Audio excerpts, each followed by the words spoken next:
La Universidad Católica de Valencia San Vicente Mártir, a través de su Facultad de Filosofía, Letras y Humanidades, promueve un nuevo máster para el conjunto de la sociedad valenciana y, por supuesto, también para el conjunto de la sociedad española. Un máster propio en comunicación estratégica y reputación corporativa.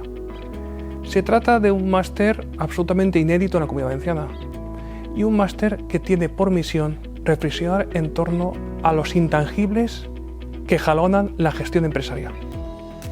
Es un máster que pretende forjar nuevos directivos de comunicación, nuevos DIRCOMs que se llama ahora, y por supuesto pretende formar a quienes consideran la comunicación como un motor de cambio insoslayable en cualquier gestión organizativa, para quienes están dispuestos a dar lo más por lo que resulta, a fin de cuentas, lo más intangible, la comunicación. Bienvenidos a quienes vayáis a cursar en un futuro cercano el máster en Comunicación Estratégica y Reputación Corporativa.